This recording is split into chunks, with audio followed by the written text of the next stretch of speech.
¿Qué está pasando? ¿Por qué algunos quieren solo mandar y otros nunca? Y algunos lo hacen bien y otros tan mal. ¿Por qué algunos lo hacen de una manera que hace difícil creer en quién obedecer y otros pueden mandar y ser tan bien obedecidos porque son líderes? ¿Por qué hay quien solo quiere mandar? Porque no ha aprendido a obedecer.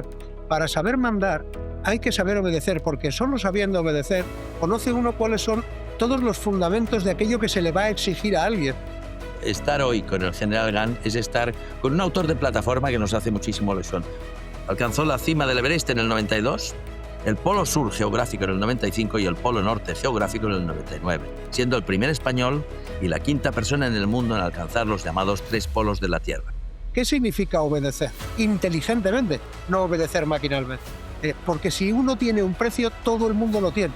Si algo, aunque sea de una dificultad extrema, llegamos a conseguir, por una simplificación absurda, darle un valor, todo pierde el valor. Como editor afortunado teniendo 2 libros suyos en nuestro catálogo, porque cada vez que le escucho y le leo aprendo, y quería compartir con este podcast al escucharle la ilusión de aprender y la ocasión de darle las gracias por sus textos y por sus palabras y reflexiones. Leer es vida, con Jordi Nadal. Un podcast de Plataforma Editorial.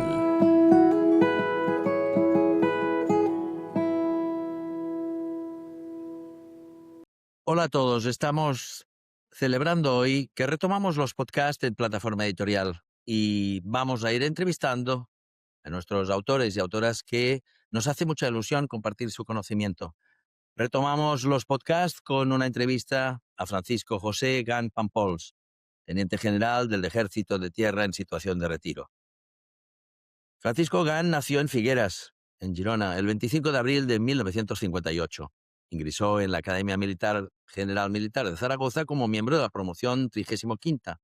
Completó sus estudios en la Academia de Infantería, Toledo, donde fue promovido primero al grado de alférez cadete y después teniente en 1980. Entre sus múltiples empleos y destinos, llegó a capitán en el 83, comandante en el 92, teniente coronel en el 99, coronel en el 2006, general de brigada en el 2009 y general de división en el 2013 y teniente general en el 2016. Como destinos ha estado en un montón de lugares, en Lérida, en la división de la brigada de montaña Urgell, etc. Todos estos destinos indican una trayectoria de solvencia muy admirada por las personas que han ido confiando en él, y su conocimiento es tan importante que en el diciembre del 2009 fue nombrado director de la Academia General Militar, cargo que desempeñó hasta marzo del 2013. Después fue nombrado asesor del segundo jefe del Estado Mayor del Ejército. Después fue nombrado director del Centro de Inteligencia de las Fuerzas Armadas. Fue ascendido a teniente general, como hemos dicho antes, y pasó a ser nombrado general jefe del Cuartel General Terrestre de Alta Disponibilidad. Ha participado en operaciones y misiones de mantenimiento de la paz. Estuvo en el 95 como jefe de operaciones del AGT Aragón en la misión de las Naciones Unidas en Bosnia-Herzegovina.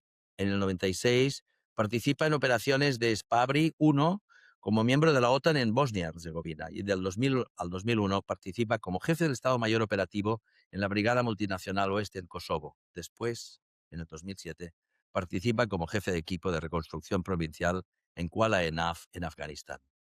Un montón de diplomas y cursos, diploma de Estado Mayor del Ejército de Terra, curso superior en Defensa Nacional, etc. Es licenciado en Ciencias Políticas y Sociología por la Universidad Nacional de Educación a Distancia.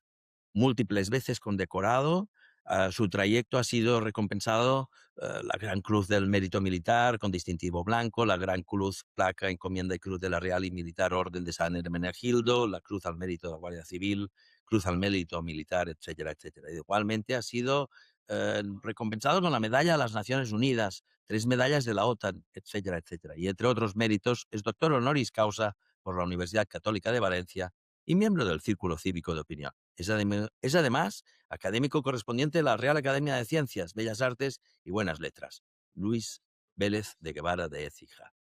En el ámbito del alpinismo y de la exploración ha participado en múltiples expediciones. Ha estado en el Grupo Militar de Alta Montaña, pero entre otras expediciones y actividades alcanzó la cima del Shishapakma, 8.043 metros en el Himalaya chino, en 1990.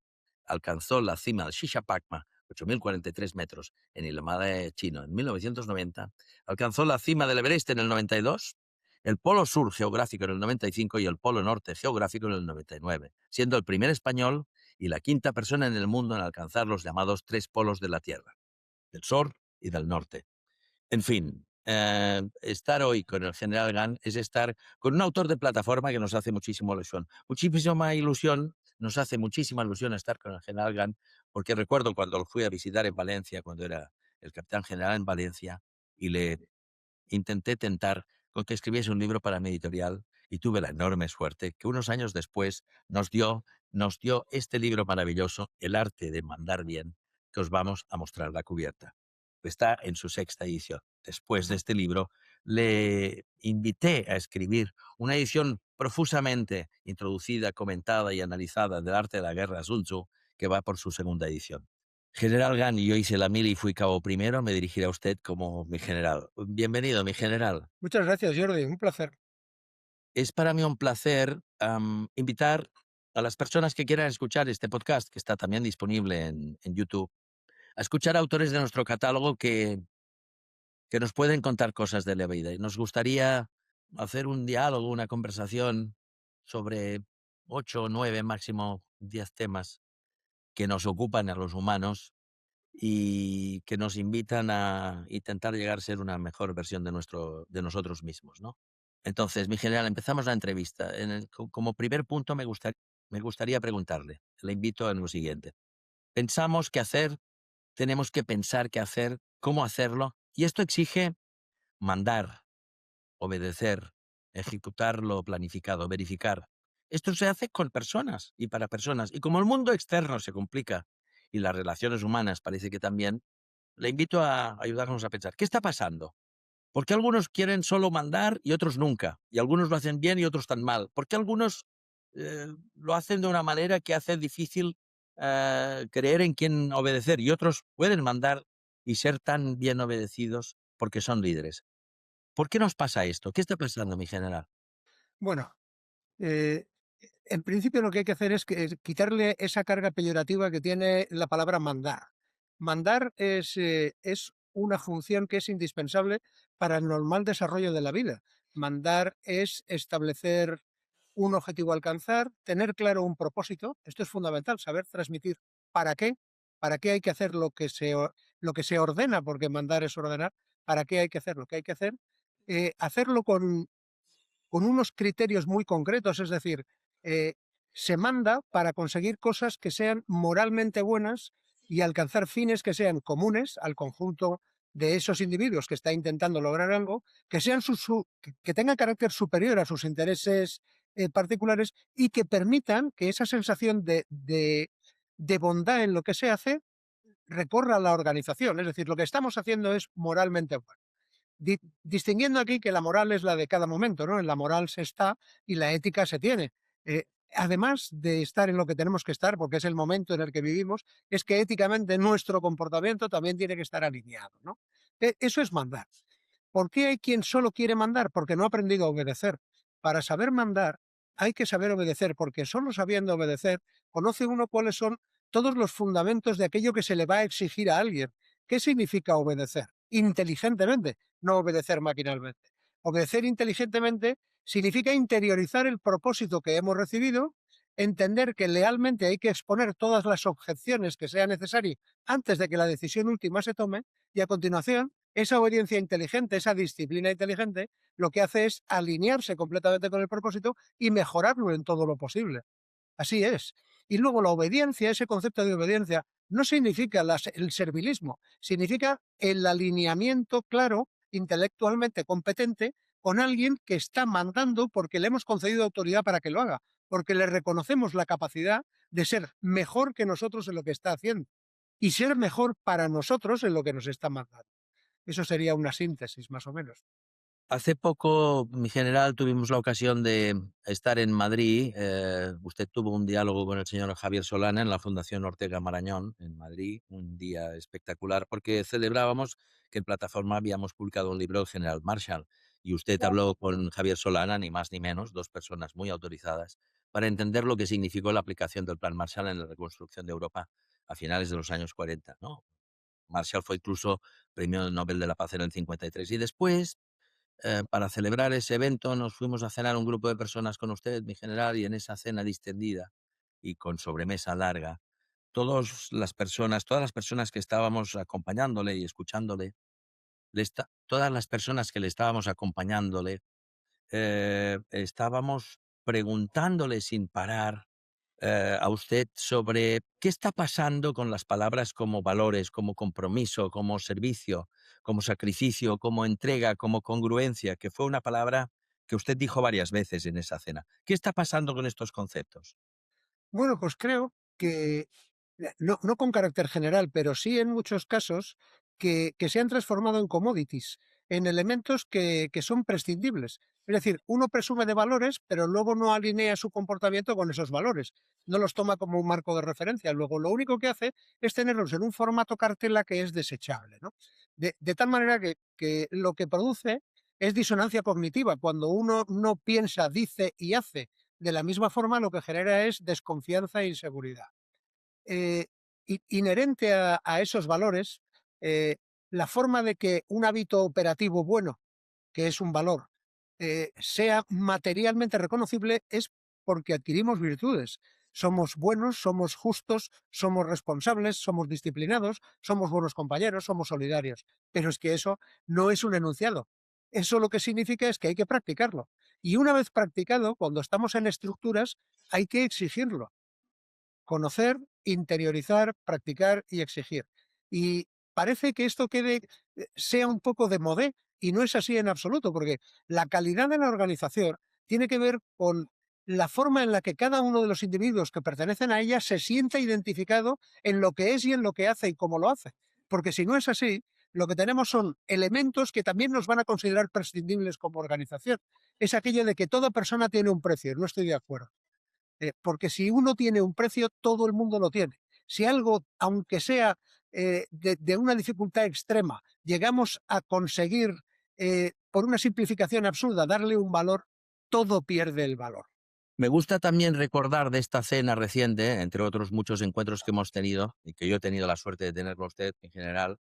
em, en la cena salió una conversación que era muy amplia, que abarcaba desde los cadetes que usted tenía en la academia, ¿verdad? Y sus valores, esa gente joven que se comprometía para hacer la carrera militar, y usted contó cuántas plazas había, cuántos aspirantes para cada plaza. Y de ahí hablamos también, se habló mucho de sus cadetes, de la gente que usted tuvo y los valores que tenían y la cantidad de personas que querían entrar en la academia y de la familia. Se habló mucho en una cena donde estábamos hablando del Plan Marshall, se habló mucho de la familia, ¿no? Entonces, enlace usted, si quiere, las dos preguntas anteriores con esos cadetes que usted tuvo en la academia y los que estábamos alrededor de la mesa, las personas que nos estarán escuchando, ¿cuál es el rol hoy de la familia a la hora de construir ciudadanos? Bueno, la familia es, yo creo que es el primero y fundamental de los entornos de socialización, en el sentido de que donde uno aprende a ser es en el seno de la familia. Donde uno aprende y en primer lugar aprende de forma mimética, como aprendemos a caminar o como aprendemos a hablar, aprendemos a practicar aquello que nos enseñan en el entorno familiar. Primero porque nos lo explican, segundo porque lo interiorizamos, porque como pertenecemos a un código concreto que es la familia, sabemos que en el seno de esa estructura se obra de una determinada forma, interiorizamos lo que nos dicen que es bueno, luego nos lo exigen, porque al final el punto de exigencia es fundamental porque si no existe la tendencia al abandono. Y luego, además de esa exigencia que se nos exige, se nos recompensa, porque tanto emocional como materialmente, porque reforzamos el sentido de la familia siendo más familia. Y además interiorizamos que ese es el modelo que en su día aplicaremos. Y lo vemos por el comportamiento bondadoso, ordenado, eficiente de padres, madres, hermanos, etcétera, independientemente de cuál sea el modelo, monoparental o normal, eso da absolutamente igual. Lo que es importante es que se haga dentro de un marco en el que está entrando en la sociedad tenga referencias claras y que esas referencias sean ejemplarizantes, que las pueda incorporar. Estos cadetes que llegaban a su academia y que usted los vio hacer su progresión académica y personal y profesional y humana, am, eh, la relación que usted ha tenido con ellos es una relación en la que se han visto muchos valores importantes. Todas las ocasiones en las que he tenido la ocasión de estar con usted, de compartir con usted, de escucharle, de escuchar a las personas que le preguntan cosas, siempre hay una transversal que preside todas las preguntas que usted recibe, que es el concepto de la confianza. ¿Qué ha pasado con la confianza hoy? Pues que no se cultiva. La confianza, el símil más claro, es una semilla. La semilla de la confianza hay que implantarla en las personas y se implanta cuando el principio de la relación con esa persona es de absoluta franqueza. Es decir, la verdad por delante siempre, no hay que disfrazar absolutamente nada. La confianza se adquiere cuando en una relación eh, la competencia es evidente y el compromiso surge entre las personas que están realizando una tarea. Yo no puedo tener confianza en alguien a quien no considero competente haciendo lo que hace, porque me podrá caer mejor o peor, pero no podré poner ni mi destino ni el de otro en sus manos porque no le considero capacitado para ello. Si yo consigo caer dentro de ese centro de gravedad que es la competencia de la persona con la que me relaciono, yo cultivo el compromiso. El compromiso es ascendente, descendente y lateral. El compromiso es de la organización. El compromiso empieza con las personas, con lo que hacen las personas, o sea, la finalidad de lo que se está haciendo, y acaba con la satisfacción, se haya o no alcanzado el objetivo, porque hay veces que no se logra, pero reconociendo a cada uno el cómo ha contribuido hasta donde se haya llegado. Deseablemente a conseguirlo, evidentemente. Eso es la confianza. A partir de ese momento, esa confianza es un vínculo indisoluble. Y salvo que medie traición, la confianza se mantiene a lo largo del tiempo. Estamos hablando de confianza y hemos pasado por un momento por la familia, antes hemos hablado de valores, estamos hablando de una academia, estamos hablando de diversos destinos y diversos retos, y es hora también de mirarnos un poco en el marco de este podcast su opinión sobre qué está pasando con el mundo, ¿no? O sea, vamos ahora a salir un poco del ámbito familiar o de nuestra trayectoria en la academia, en su caso, y vamos a pensar dónde nos está colocando, dónde nos estamos colocando nuestro mundo, nuestro hemisferio, nuestro país, nuestro continente, dónde nos estamos colocando con los cambios que está sucediendo en el mundo. ¿Qué está pasando y dónde nos estamos colocando y dónde nos están colocando? Eh, yo no creo en las casualidades, yo no creo que nos estén colocando exactamente, creo que no somos capaces de colocarnos donde debiéramos colocarnos, ¿no? Es decir, esto no es tanto lo que están haciendo los demás con nosotros, sino lo que estamos permitiendo que los demás hagan con nosotros. Eh, Europa tiene un origen, si hablamos de nuestro entorno, yo creo que por centrarnos un poco, tiene un origen que tiene, con tres raíces muy evidentes: la filosofía griega, el derecho romano y la trascendencia judeocristiana. Esto, independientemente de la confesionalidad, lo que conforma es un marco muy estable y muy identificable de valores, de principios por los que actuamos. Esos valores que en su momento pues fueron un auténtico crisol que fue exportable y fácilmente entendible por otras partes del globo, ¿no? Yo creo que de alguna forma estamos haciendo una dejación de esos valores que eran los que articulaban nuestras sociedades. En ese sentido, es que a lo mejor hemos pasado de considerar que lo relativo es un punto científico que hay que considerar a que el relativismo es la norma que rige nuestros destinos. No es así. No todo es cuestionable. De la misma manera que no tendríamos que ser capaces de admitir que la fuerza fuera el argumento para imponer determinadas decisiones. Es muy complejo porque durante mucho tiempo hemos vivido lo que se llaman los dividendos de la paz. Hemos vivido debajo de un paraguas que nos parecía el cielo protector y que de repente se ha agrietado y de repente ha tenido una personalidad distinta que ha entrado en colisión con lo que nosotros creíamos elementos que eran eternos y nos ha colocado en una situación de debilidad. La única forma de reponernos, de recuperarnos, es volver a entender qué es lo que nos une. Y dentro de ese que nos une, cuál es el núcleo que, que tiene que ser indisociable con el ser europeo. La capacidad para decidir estratégicamente, la capacidad para tener criterio propio en determinados alineamientos. Una serie de elementos que hacen Si no somos capaces de desarrollarlos, acabaremos siendo vasallos, acabaremos extinguidos como principio de civilización. Esta respuesta enlaza, creo, mi general, con una inquietud latente que subyacía a todas las conversaciones en las que yo he tenido la suerte de poderle acompañar. Las personas le preguntaban, ¿no?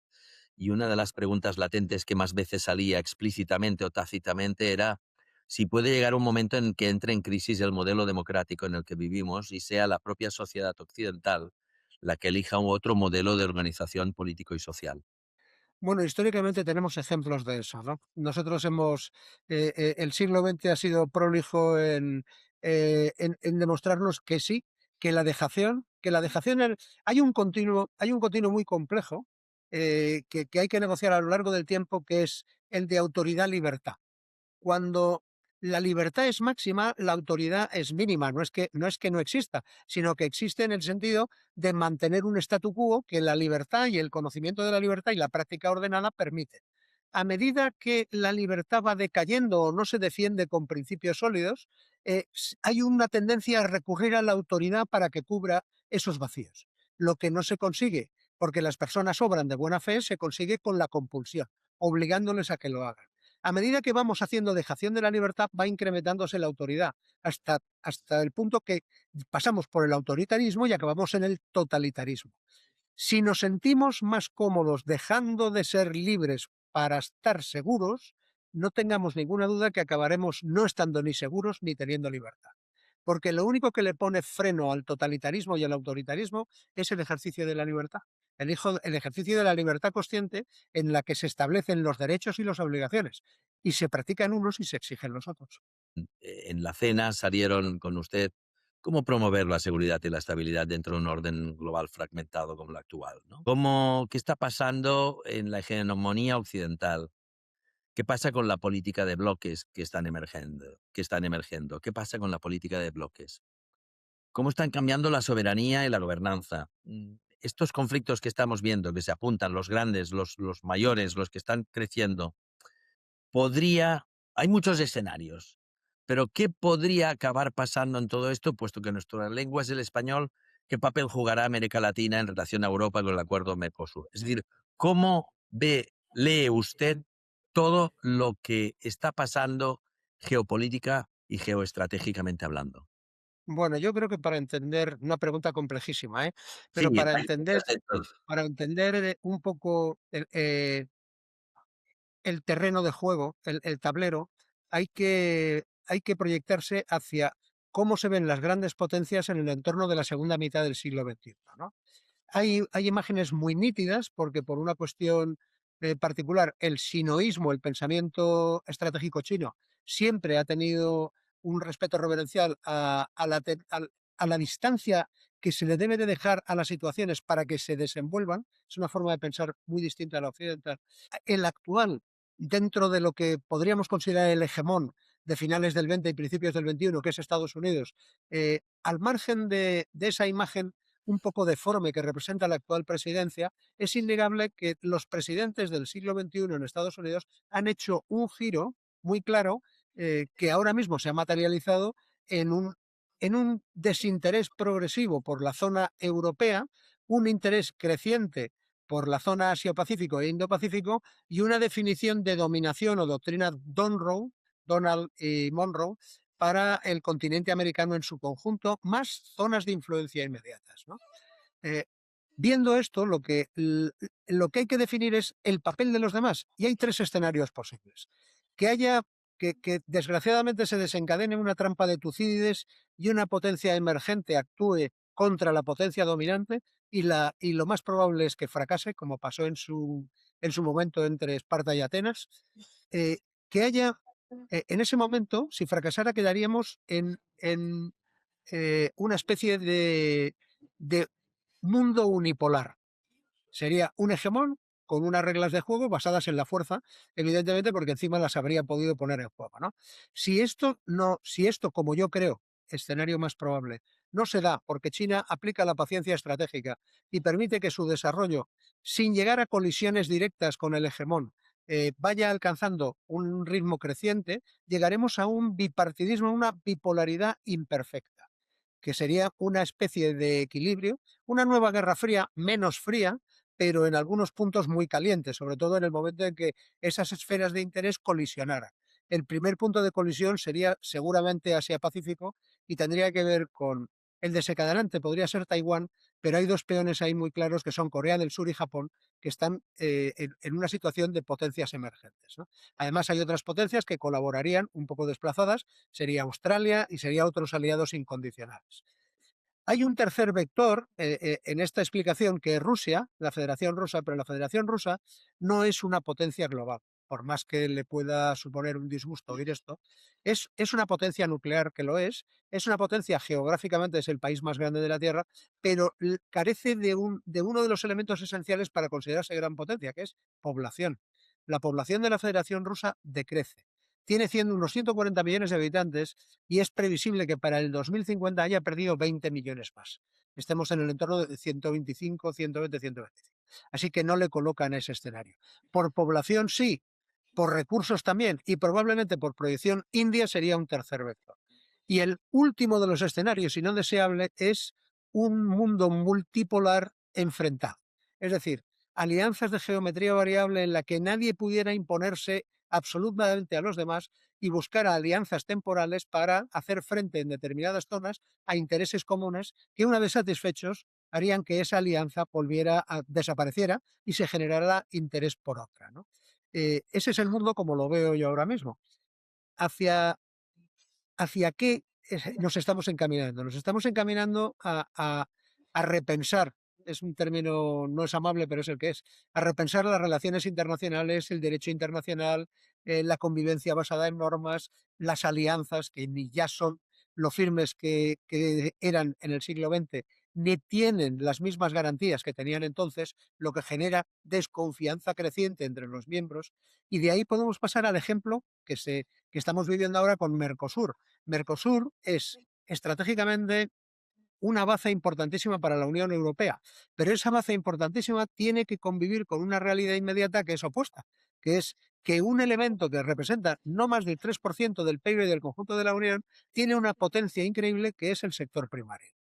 Y cada país piensa en estos términos y lo que hace es no pasarse al año 2050, sino a sus próximas elecciones. ¿Cómo va a reaccionar el campo ante una aceptación, como se ha hecho, de Mercosur?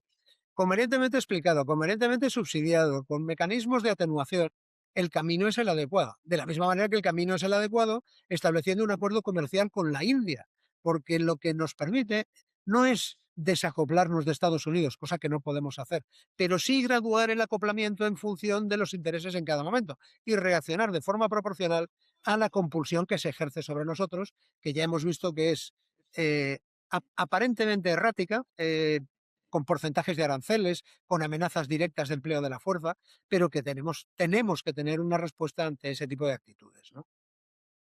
Hemos empezado la entrevista hablando más del factor humano, nos hemos ido acercando a temas de valores y después hemos invitado a que nos ayude a mirar y a reflexionar y a interpretar el mundo, acercándonos hacia el final de esta entrevista, mi general.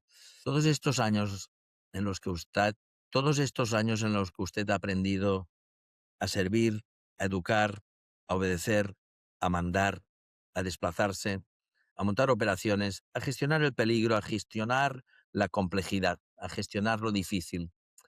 ¿Qué es lo que queda de estos años de servicio en su caso, mi general? ¿En qué consiste, yo le he escuchado a usted muchas veces la palabra servir, ¿en qué consiste servir? ¿Qué es lo que usted ha aprendido? ¿Qué es lo que más ha aprendido en los momentos más difíciles? ¿Y en qué consiste servir? ¿Qué valor, qué lugar, qué campo ocupa la palabra servir en su vida? Bueno, servir ocupa un punto central. Servir es la materialización del espíritu de servicio, ¿no? Eh, Servir es una actitud que nos lleva a, a admitir lo que sea necesario respecto a sacrificios, a preparación, a pensamiento estratégico, para llegar a alcanzar aquello para lo que se nos ha preparado. Servir es servir para servir. no es servir a un propósito inmaterial, es servir a un propósito concreto. Ese propósito concreto requiere que me discipline en el sentido de admitir todo aquello que es necesario llevar a cabo para que el concepto servicio quede completamente materializado. Servir es cómo mandas, cómo te relacionas con las personas, cómo sancionas, cómo recompensas, cómo te preparas. Todo eso es servir. Al final servir es una especie de cajón desastre donde todo aquello que acaba teniendo un matiz tiene su origen en el concepto servicio. Pero vamos, en Roma, que es origen de esos brocardos fantásticos, era serviam ut serviam, servir para servir. Y por último, si le parece, mi general, como colofón de esta entrevista, en un mundo en el que vivimos, en un entorno en el que vivimos, en un contexto en el que vivimos, en un continente, en un país que vivimos, que tiene una situación, la de cada momento y ahora la que conocemos, igual tendríamos que buscar de algún modo cómo convivir mejor, ¿no? Mi pregunta final sería, ¿qué nos une cuando parece que todo nos separa, mi general? Lo único que tiene verdadero sentido es la humanidad. A medida que vamos prescindiendo de lo que nos ha traído hasta aquí, que ha sido eh, no hubiéramos podido abandonar nuestro modelo de cazadores-recolectores si no hubiera existido la solidaridad, si no hubiéramos sido capaces de evitar el egoísmo utilizando sistemáticamente la generosidad. No habríamos cargado con los más débiles, no habríamos sido capaces de dar espacios para que todos aquellos que en un momento dado nos necesitan pudieran salir adelante. Tenemos que recordar que nos ha traído hasta aquí y esto no es de carácter buenista. O sea, al final se podía hacer algo porque todos en algún momento cedían un espacio para que el conjunto tuviera una oportunidad. O sea, no llevarte la mejor pieza, contribuir con las capacidades de cada uno para que el resultado sea lo mejor, sin pretender por esto arrogarte el éxito permanentemente de lo que consigues. Eso es lo que hace que te identifiques con los demás, que te veas en los demás, que ellos se vean a ti. La generosidad para mí es el punto clave, es el sentido que la humanidad ha conseguido que aflore en cada una de las personas a través del roce. El roce inteligente, el roce cooperativo, es el que nos ha hecho humanidad. Ese valor, el valor preponderante es la generosidad. En los 18 años de vida de la editorial Plataforma, mi general, hemos editado creo 1.400 autores, un poco más, y para mí ha sido siempre, desde el primer día que le visité en Valencia, un privilegio haberle conocido y acabar como editor afortunado teniendo 2 libros suyos en nuestro catálogo y habernos podido encontrar en encuentros con personas en actos públicos y luego en encuentros privados. Hemos retomado con ilusión en Plataforma nuestros podcasts, mi general, y he querido empezar con usted porque, porque cada vez que le escucho y le leo aprendo y quería compartir con este podcast al escucharle la ilusión de aprender y la ocasión de darle las gracias por sus textos y por sus palabras y reflexiones. Encontrarán en el futuro otros autores en los futuros podcasts y le doy las gracias al Teniente General Francisco Pampols por su confianza en nuestra editorial y por su tiempo al escribir estos libros que nos hacen pensar y nos hacen crecer. Muchas gracias, mi general. Muchas gracias, Jordi, un placer. Gracias. Leer es vida, con Jordi Nadal. Un podcast de Plataforma Editorial.